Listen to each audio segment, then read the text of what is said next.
감사합니다. 제가 그 단톡방에 말씀드린 것처럼 14장의 말씀을 보겠습니다. 그러나 전체를 읽지는 않고요. 우선 누가복음 14장 25절에서 33절 말씀 봉독하고 이 말씀을 통해서 주님께서 주시는 것을 깨달을 수 있기를 원합니다.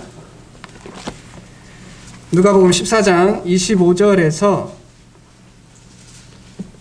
35절까지 읽도록 하겠습니다. 한 절씩 읽도록 하겠습니다. 제가 먼저 읽겠습니다. 누가복음 14장 25절에서 35절입니다. 수많은 무리가 함께 갈새 예수께서 돌이키사 이르시되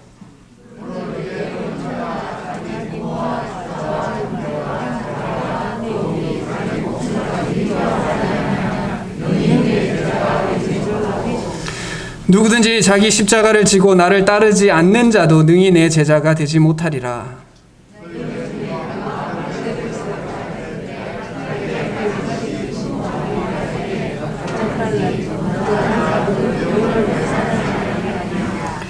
그렇게 아니하여 그 기초만 쌓고 능히 이루지 못하면 보는 자가 다 비웃어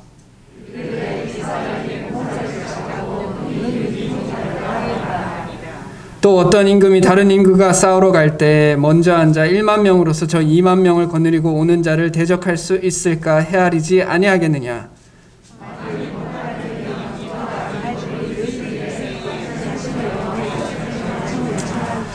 이와 같이 너희 중에 누구든지 자기의 모든 소유를 버리지 아니하면 능히 내 제자가 되지 못하리라.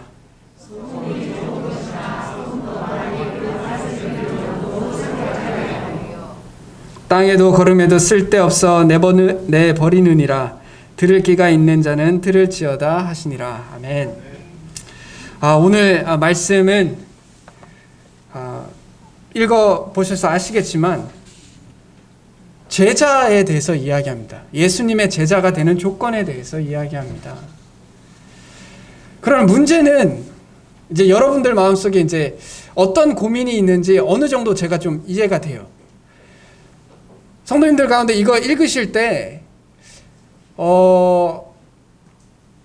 믿는 것과 제자, 믿는 사람과 제자와 좀 다른 사람이겠지. 믿는 사람은 믿는 사람이고 제자는 조금 더 헌신하는 사람을 제자라고 하겠지 라고 생각하는 마음들이 있을 줄로 압니다. 실제로 많은 사람들이 여기서 말하는 제자가 누구인가에 대해서 생각하세요. 도대체 제자는 여기서 말하는 제자가 누군가? 그게 돼야지 이 제자의 조건에 대해서 우리가 말씀을 볼 때 이해가 됩니다. 여기서 말하는 제자가 누군가? 믿는 사람을 말하는 건가? 아니면 믿는 사람과는 다른 어떤 존재를 말하는가? 이 부분에 대해서 우리가 분별을 해야 돼요. 손 드실 필요는 없는데요. 여러분들 속으로 어떻게 생각 드세요? 신자와 제자가 동일 인물일까요? 다른 사람일까요? 네. 다른 사람입니다. 제가 손 들지 말라고 했는데 이게 손을 안 드셨구나. 말을 하셨구나. 많은 분별들이 있어요.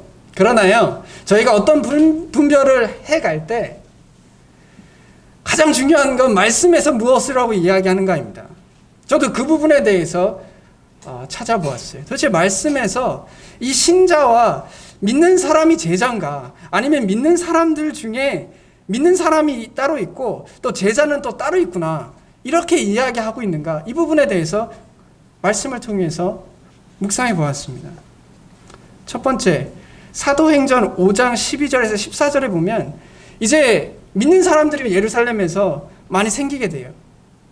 믿는 사람이 다 마음을 같이하여 솔로몬 행각에 모이고 믿고 주께로 나아오는 자가 더 많으니 남녀의 큰 무리더라 라고 말씀하십니다.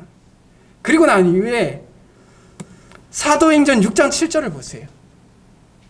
하나님의 말씀이 점점 왕성하여 예루살렘에 있는 제자의 수가 더 심히 많아지고 라고 이야기합니다. 이 말씀은 결국 이 말씀만 봤을 때는 믿는 자와 제자를 동의어로 사용하고 계세요. 이 시간적인 그 분류가 별로 차이가 없습니다. 그때 당시에 일어나고 있는 일들에 대해서 이야기를 하고 있어요. 그렇기 때문에 5장에서 이야기하는 믿는 자와 6장에서 말하는 제자가 동일 인물이에요. 하루아침에 믿는 사람이 제자가 되지 않잖아요. 우리가 흔히들 생각할 때 제자라고 이야기할 때 믿는 사람보다 좀 더 헌신하는 사람을 제자라고 이야기한다면 제자의 삶을 살아가는 것이 시간이 필요할 거잖아요. 그러나 그렇지 않다는 겁니다. 성경에서 5장에서는 신자라고 얘기하고 6장에서는 제자라고 이야기해요. 동의합니다. 그리고 이것이 우리에게 더 의미 있는 이유는 사도행전 이후에 서신서 있잖아요.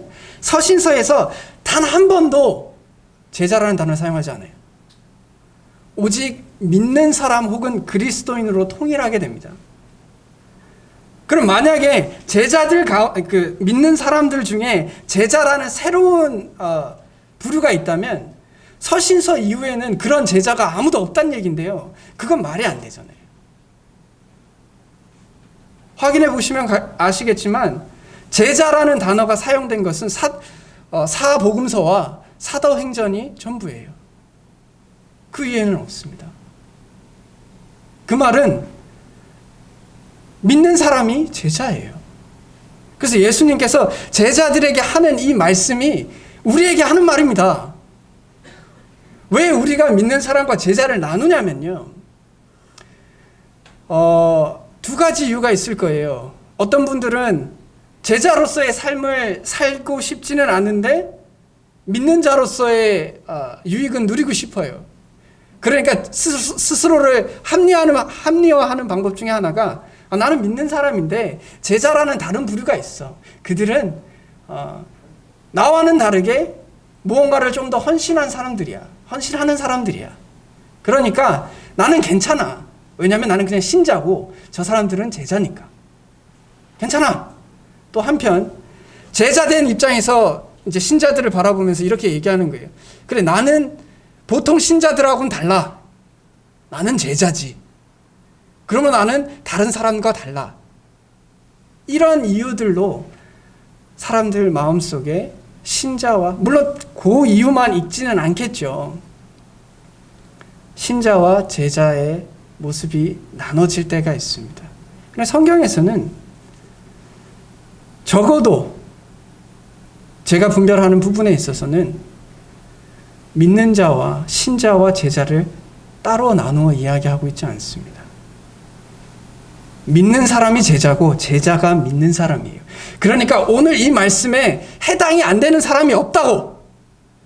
여기는 모든 사람들이 다 해당된다라는 겁니다. 믿는 모든 사람들이 이 말씀에 대해서 묵상해 봐야 되는 거예요. 고민해 보셔야 되는 겁니다. 나는 아니다라고 생각하지 마십시오.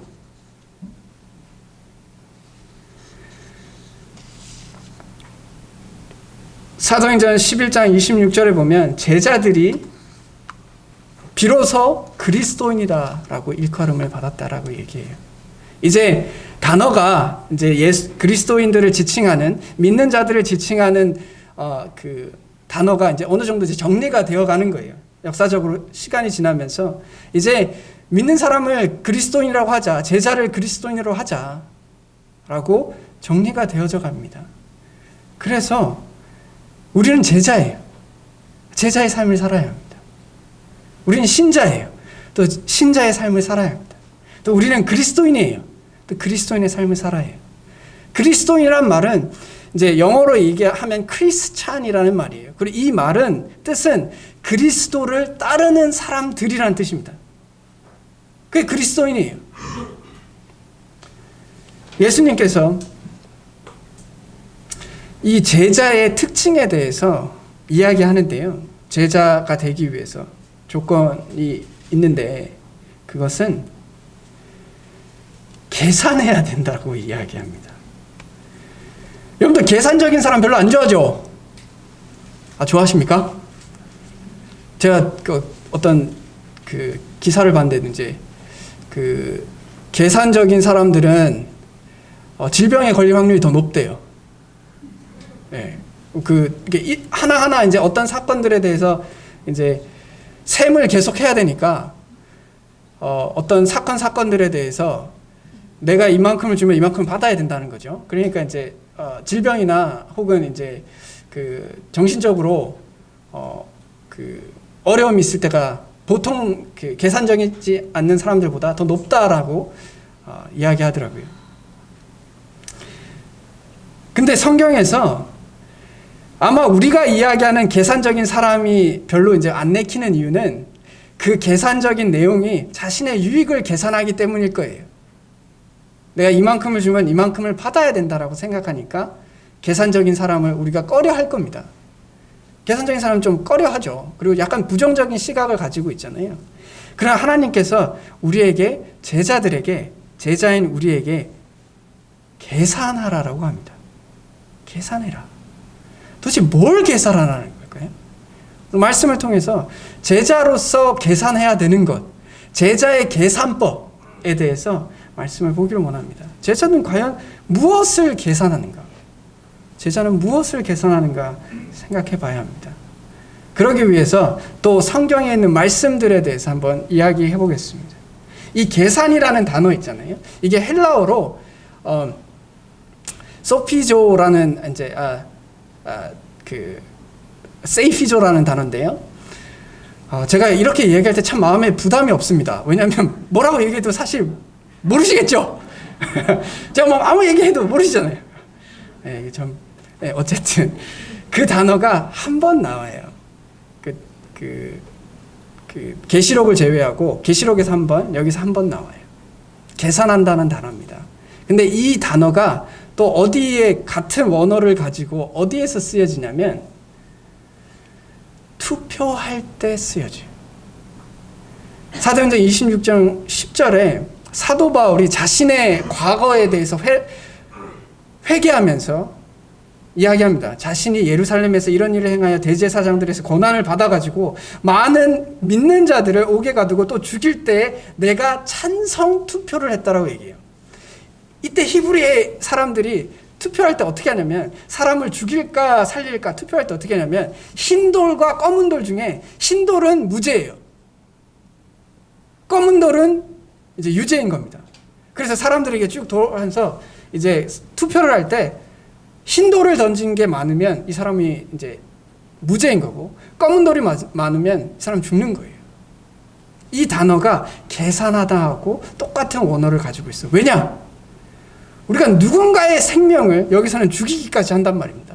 누군가의 생명을 끝내려고 하는데 도대체 얼마나 고민하시겠어요? 마음속에 우리가 담은 대구시장을 뽑는데도 고민을 하겠죠. 대통령을 뽑을 때도 고민을 해요. 그러나 내 인생에 정말 중요한 것이 무엇인가에 대해서 내 인생의 근원적인 목적에 대해서 결정을 해야 돼요. 분별해야 됩니다. 그걸 계산이다라고 얘기합니다. 무엇이 더 중요한 건지, 나에게 이득이 되는 것인지, 이게 정말 중요한 것인지에 대해서 고민을 해본다는 거예요. 그래서 투표할 때처럼 계산한다는 것이 깊이 고민해보는 겁니다. 그리고 참 흥미롭게도 요한계시록에서 버가모 교회에 이제 권면하실 때 믿는 자들, 승리하는 자들, 고난을 견디는 자들에게 만나를 주고 또 흰돌을 줄 터인데 이 흰돌도 같은 단어예요. 같은 단어입니다. 결국 이제 믿는 사람에 대해서 무엇이 가치 있는지에 대해서 발견하고 그 바르게 가치를 내렸을 때 하나님께서 흰돌을 주신다는 거예요. 이 사람이 구원받았구나. 이것이 계산의 의미입니다. 그리스도인들이요, 처음에 믿을 때 뭐 항상 이걸 계산하지는 않을 거예요. 내가 내 인생에 가장 존귀한 게 무엇이고 무엇을 위해서 내가 살아야 되는지 그거에 대해서 일일이 다 고민하시지는 않으실 겁니다. 그러나 복음을 듣고 이 복음을 믿게 되었을 때 이제부터 세상의 것과 하나님의 것, 하나님을 위해서 사는 것과 세상을 위해서 사는 것에 대해서 비교하게 돼요. 무엇이 존귀한가? 무엇이 더 소중한가? 내가 흰 돌을 던질 것인지 아니면 검은 돌을 던질 것인지 고민한단 말입니다. 선택해야 돼요. 그래서 우리가 네 가지 마음밭에 비유가 있는 이유가 복음을 듣습니다. 그래서 사실 복음이 정말 굉장히 수지 맞는 얘기잖아요. 손해볼 게 전혀 없어요. 그냥 예수님을 믿어라. 구원을 받는다. 근데 믿는다라고 해보니까 믿는 사람이 발견하게 되는 어떤 존귀한 것들이 있어요. 그것을 위해서 세상의 것들을 포기해야 되는 것들이 나옵니다. 그럴 때 마음속에 흰돌과 흙돌을 던져야 돼요. 주님이 더 존귀한지 아니면 내가 더 존귀한지, 내가 세상에서 살아가는 그 필요한 모든 것들이 주님보다 더 존귀한지 아니면 예수님이 더 존귀한지 고민해 봐야 합니다. 짐 엘리엇이 이렇게 말했어요. 영원한 것을 얻기 위해 영원하지 않는 것을 버리는 자는 절대 어리석은 자가 아니다 라고 얘기했습니다. 짐 엘리엇은 실질로 그래서 죽음을 당해요. 에콰도르에 가서 이제 그 원주민이 던진 창에 죽음을 맞이합니다.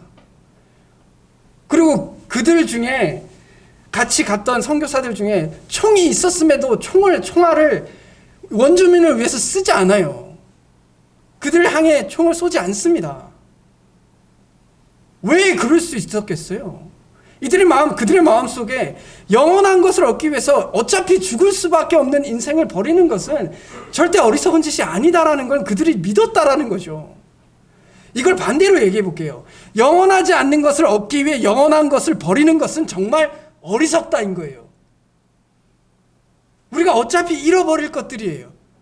근데 어차피 잃어버릴 것들을 위해서 영원히 잃어버리지 않을 것들을 버리는 것은 정말 멍청한 행동이라는 겁니다.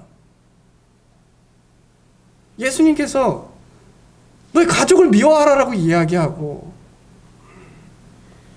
처자와 형제와 자기 목숨까지 미워하라는 이 말이 말 그대로 그냥 미워하라는 말이 아니에요. 너의 우선순위를 어디에 둘 거냐라는 겁니다. 하나님과 너의 부모, 자식, 형제, 자매, 처자 혹은 너의 목숨 이 가운데 너에게 정말 존귀한 게 무엇이냐라는 거예요. 그렇지 아니하면 너에게 정말 존귀한 것을 하나님이 존귀하시다라는 것을 깨닫지 못하면 제자가 될 수 없다라고 얘기합니다. 또 33절에 자기의 모든 소유를 이 버리라는 말이 이 말씀을 이단들이 많이 사용하는데요. 제자들이라고 해서 그 제자들이 되기 위해서 자기 모든 소유를 버리라고 이야기하는데 그래서 이제 이단들이 이제 그 많은 헌금들을 요구한단 말이다. 요구합니다. 이 말씀은 그런 이야기가 아니에요. 우리의 소유들 가운데 우리의 소유들보다 하나님이 더 소중하냐라는 걸 묻는 겁니다. 우선순위가 어디에 있느냐를 묻는 거예요. 예수님이 더 소중하지 않다면 우리는 고민해 봐야 됩니다. 왜 소중하지 않은가? 도대체 하나님은 지구상에 있는 널려있는 그 피조물보다 더 가치 없는 존재인가? 그런 사람이라면 내가 내 영혼을 맡길 수 있겠어요? 제 영혼을 맡길 수 있습니까? 저 같으면 못 맡길 것 같아요. 제가 누군가에게 담은 차를 맡겨도 누구에게 차를 맡겨도 믿을 수 있는 사람에게 차를 맡길 거지 않습니까? 그 사람의 행실이나 그 사람이 이때까지 지내왔던 거나 그런 걸 판단해보고 믿을 수 있는 사람이구나. 내 영혼을 맡길 건데 예수님이 그런 가치조차 없다면 모든 소유들보다 가치롭지 못하라는 걸 그렇게 분별한다면 우리의 구원이 우리에게 무슨 의미가 있을까요? 천국은 공짜라는 말이 있습니다. 틀린 말은 아닌데요. 또 한편으로는 맞는 말도 아니라고 생각해요. 왜냐? 성경에서 이 부분에 대해서 지극히 반대되는 말씀을 합니다. 천국은 마치 밭에 감추인 보화와 같으니 사람이 이를 발견한 후에 숨겨두고 기뻐하며 돌아가서 자기의 소유를 다 팔아 그 밭을 산다라는 거예요. 여기서 말하는 천국은 자기의 소유를 다 팔아도 될 만큼 가치 있는 곳이다라고 얘기하고 있는 겁니다. 물론 천국이 공짜다란 말은 예수 그리스도를 믿음으로 우리가 행위 구원을 받지 않는다는 이야기인 거죠. 그걸 뭐 오해하진 않아요. 그러나 그것만이 사실인 건 아닙니다. 우리에게 구원이라는 것은 나에게 정말 존귀한 것이에요. 하나님을 위해 산다는 것은 정말 존귀한 것입니다. 그것을 깨닫지 못한다면 우리가 생각해 봐야 돼요. 우리가 무엇을 믿고 있는지에 대해서 생각해 보셔야 합니다.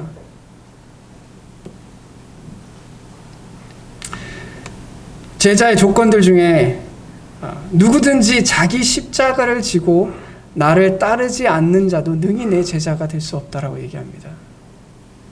관계와 자기 목숨을 버려야 되고 소유를 버려야 되고 이 자기 십자가를 지라라고 얘기합니다. 이 말은 다 결론적으로 이야기하면 이 모든 이 세 가지의 조건은 하나님이 가장 존귀하신 분으로 여겨지느냐는 걸 묻는 거예요. 자기 십자가는 하나님이 존귀하기 때문에 순종해야 되는 것들을 말합니다.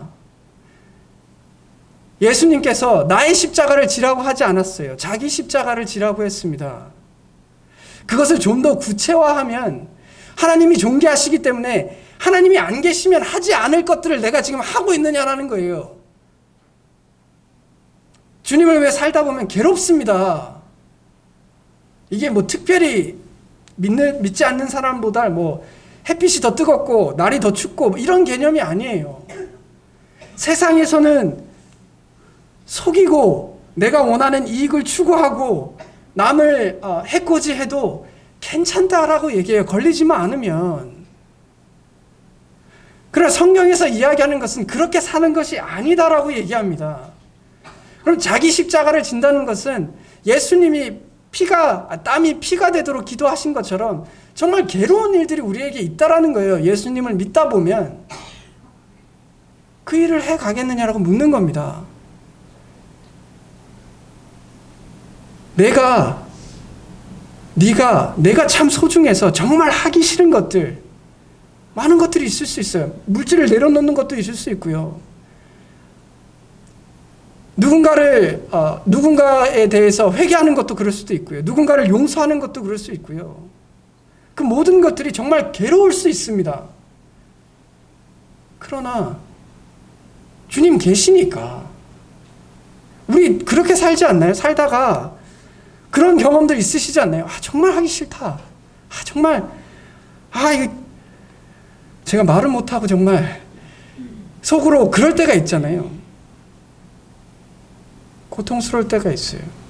그럴 때 여러분들이 다시 방향을 새로 잡는 그 근원이 뭐예요? 하나님 계시니까. 하나님, 당신이 가장 존귀하시니까 내가 짜증나고 힘들고 또 어떨 때는 참 지치기도 하고 힘들고 그럴지라도 주님 계시니까 내가 그 길을 가겠다라고 하는 것이잖아요. 그것이 구원이다라고 이야기합니다. 자기 십자가는 결국 자신의 존귀함을 내려놓음의 상징입니다. 자기 십자가는 자기 자신을 내려놓은 거예요. 더 이상 나의 존귀함을 쫓는 것이 아니라 하나님의 존귀하심을 쫓는 거예요. 그게 구원입니다. 14장에서 나오는 이제 세 부류의 사람들이 있죠. 바리새인들, 그들은 그들의 존귀함을 쫓는 사람이에요. 예수님께서 하시는 그 말씀과 행동들이 자신의 존귀함과 부딪히자 예수님을 넘어뜨리기 위해서 1절에 보면 엿보고 있습니다. 예수님을 어떻게 넘어뜨릴까? 뭐냐, 자신이 더 존귀하기 때문에요. 그 다음은 말석에 앉는 사람, 높은 곳에 앉는 사람. 자기 자신이 존귀하니까 높은 곳에 앉으려고 하는 거예요. 잔치 안 오는 사람, 소를 샀어요. 밭을 샀어요. 소를 샀어요. 결혼을 합니다. 그게 예수님보다 더 중요한 거예요. 그러니까 안 가는 거죠. 이렇게 이야기할 때 이제 성도님들 마음 가운데 엄청난 부담이 생길 거예요. 내가 그럼 과연 구원은 누가 받나? 이런 마음들을 가지실 거예요. 아닙니다. 행위 구원을 이야기하는 것이 아니에요. 믿는다라고 이야기할 때 그 믿음의 모습이 어떤가에 대해서 이야기하고 있는 겁니다. 우리 믿는다라고 얘기할 때 그분의 가치를 발견할 수밖에 없어요. 그리고 더욱더 기쁜 소식은 우리의 믿음을 우리가 지켜가는 것 같지만 그렇지 않아요. 예수님께서 이렇게 말씀하십니다. 그들이 나간 것은, 예수님께서 말씀하신 게 요한이 이렇게 얘기하죠. 그들이 나간 것은 다 우리에게 속하지 아니함을 나타내려 함이니라 라고 말씀하세요. 믿지 않는 사람들은 믿는 사람처럼 같이 있을 수는 있겠지만 결국 세상의 존귀함과 예수 그리스도의 존귀함 가운데 저울질을 하게 됩니다. 어느 순간에. 그래서 저울질 해봤을 때 더 이상 내가 하나님을 따르는 것을 존귀하게 여기지 않는다 하고 나와요. 믿음 생활을 포기합니다. 그럴 때 성경은 이야기하는 것이 이거예요. 그들은 원래부터 예수님을 의지하지 않았다. 예수님을 존귀하게 여기지 않았다. 가룟 유다가 그렇죠. 3년 동안 예수님과 함께 했어요.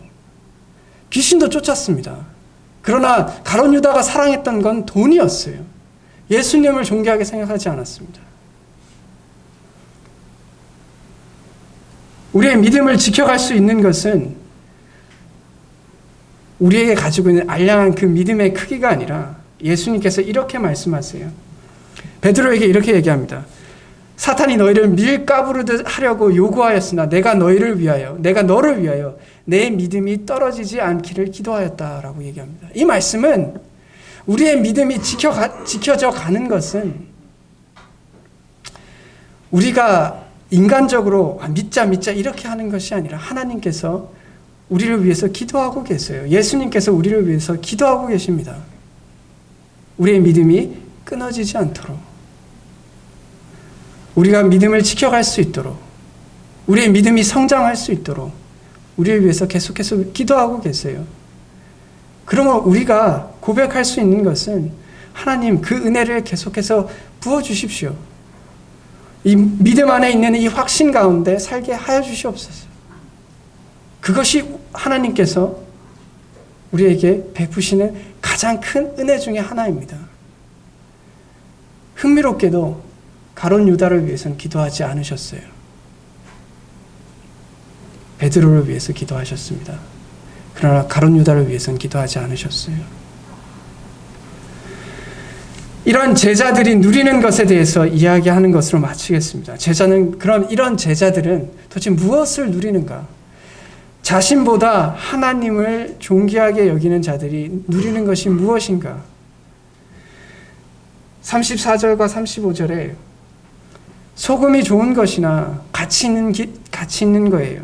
그러나 그 맛을 잃으면 아무 의미가 없다라는 거예요. 가치가 없습니다. 그리스도인이, 제자가 예수님을 존귀하게 여기는 것을 그것이 없다면 그리스도인들은 사실 아무 가치가 없다라는 거예요. 사실 그렇잖아요. 그리스도를 따르는 사람들인데 그리스도가 별로 안 존귀해요. 그럼 그들은 도대체 뭡니까? 아무 쓸데가 없다라는 거예요. 그럼 반대로 그리스도인이 하나님을 존귀하게 여기면 하나님께서 이렇게 말씀하세요. 너를 대신하여 주었노라. 네가 내 눈에 보배롭고 존귀하다라고 말씀하십니다. 성도가 하나님을 존귀하게 여기면 하나님께서 성도를 존귀하게 여기세요. 사실 하나님을 존귀하게 여기기 때문에 하나님께서 우리를 또한 존귀하게 여기십니다. 왜냐? 이 땅에서 오로지 존귀함을 받을 수 있는 존재는 하나님 한 분밖에 없기 때문에 그렇습니다. 그분을 위해서, 그분이 존귀하다는 것을 깨닫는 그것이 피조물이 가지고 있는 본연의 목적이기 때문에 그래요. 그래서 그런 자들을 하나님께서 보배롭고 존귀하게 여기십니다. 하나님의 택하심을 받은 자들을 하나님께서 존귀하고 보배롭고 여기세요. 이제 우리들 가운데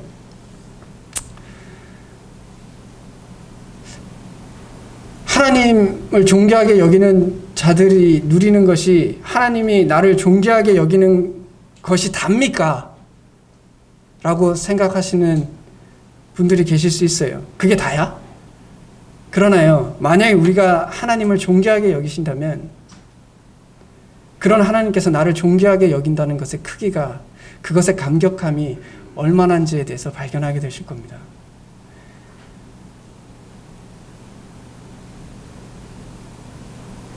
예수님께서 청한 자가 와서 나중에 이것을 이야기하게 될 거예요. 우리가 스스로 높이 앉으려고 했던 자들은 저 끝으로 가게 될 거예요. 스스로 높아지려고 했던 자들은 결국 끝으로 가게 될 겁니다. 그러나 하나님이 존귀하고 스스로를 겸손하게 낮춘 자들은 하나님께서 다시 자기 옆으로 다시 부르실 거예요. 그리고 모든 사람들 앞에서 영광스럽게 하실 것입니다. 그것이 하나님을 존귀하게 여기는 자들이 누리는 축복입니다. 그래서 무릇 자기를 높이는 자는 지옥까지 낮아질 것이고 자기를 낮추는 자는 천국까지 높아질 것이에요. 행위 구원을 이야기하는 것도 아니고 우리가 완벽하게 살아야지만 구원받은 사람의 모습이다라고 이야기하는 것도 아닙니다. 우리가 가야 할 방향이 어딘지에 대해서 이야기하고 있는 거예요. 우리가 성도라면, 우리가 제자라면, 우리가 그리스도인이라면 우리가 어떤 방향으로 살아야 하는지에 대해서 이야기하는 것입니다. 그리고 그 길로 갈 때 예수님께서 도우실 거예요. 우리의 의지대로, 우리의 능력대로만 가는 것이 아닙니다. 이제 예수님께서 우리에게 물으세요. 예수께서 12 제자에게 이르시되 너희도 가려느냐라고 묻습니다. 너희도 가려느냐? 오병이어로 기적을 맛보고 자기 배를 채웠어요. 5,000명이나 되는 사람이 그렇게 기적을 봤어요. 그리고 나서 예수님께서 내가 하늘로부터 내려오는 산떡이다라고 얘기했을 때 사람들이 이해를 못합니다. 그래서 많이들 떠나가요. 12 제자들이 남습니다. 예수님께서 물어요. 너희도 떠나가려느냐? 묻습니다. 예수님이 똑같은 거예요. 우리가 살아가다가 그리스도를 위해서 살아가다가 힘듦이 닥쳐옵니다. 예수님께서 묻는 거예요. 너희도 떠나가려느냐? 우리의 대답이 뭐가 돼야 될 것 같아요? 무엇이 돼야 할까요? 아닙니다. 나에게 가장 존귀하신 분은 예수님이십니다. 예수님으로 인하여 혹은 살면서 내게 오는 모든 고통들이 예수님이 나와 함께 하심으로 괜찮습니다. 위로가 됩니다. 지금 당장은 슬프고 힘들지만 주님께서 또 위로하실 것을 믿습니다.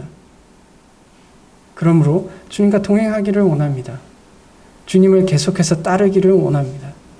이것이 제자의 모습이다라는 겁니다. 오늘 이 말씀을 마치면서 제자와 관련한 찬양을 아시는 분들은 같이 들으시고 같이 부르시고 모르시는 분들은 들으시기 바랍니다. 잠시만요.